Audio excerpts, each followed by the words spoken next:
Ever a game we didn't deserve to lose, it was that one, wasn't it? Yep, it's 2 weeks on the spin now. We deserved something out of the game and didn't get it. Not that the first half performance deserved anything, and I thought we were very lucky to be 2-1, if truth be known. I thought we clung on, that was a positive. We clung on and we bodies on the line again. But then the second half was just an absolute flip of the first half, and I thought we dominated the game second half and had the ball in the net from what looked a very good goal to me. But you know, it's, the dreaded flag came up, but also I'd created some good chances. So a brilliant second half performance, but ultimately the game's 90 minutes and we've got to figure that out pretty rapidly now. Obviously it was 2-0 down, it could have been easy to roll over, but your team got going, the fight was there and they got the goal back as well. Yeah, well, I'd expect that of the team. That's not a surprise to me. I'd expect them to respond. We had a good chat at half time and just come back to planet Earth, and then we addressed it, and the response was what you saw. It was brilliant. A really, really good 45 minutes in that second half that deserves something from the game.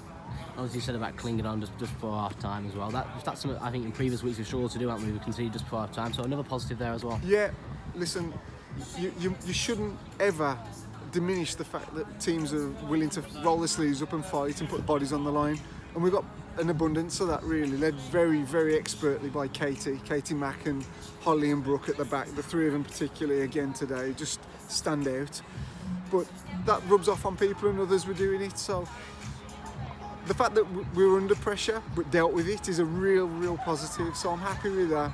I just wish we could looked after the ball a little bit better and got on the ball, but credit to Huddersfield for that.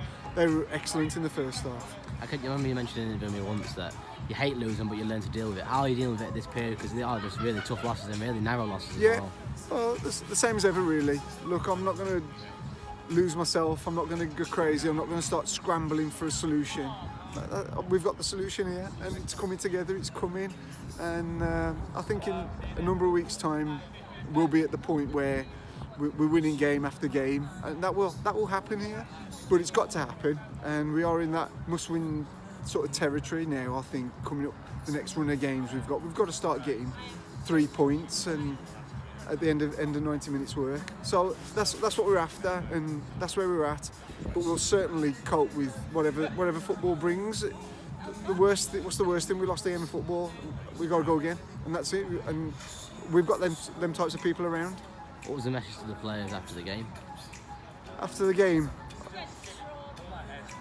I really can't remember too much, to be honest, because I was lost for words with the players. I just want to say to them, it's coming, and the 90-minute thing's a big thing now. That's the next stage for us, and that's what I mentioned. We had a brilliant 45 in the second half, but the first 45 was more difficult than it needed to be.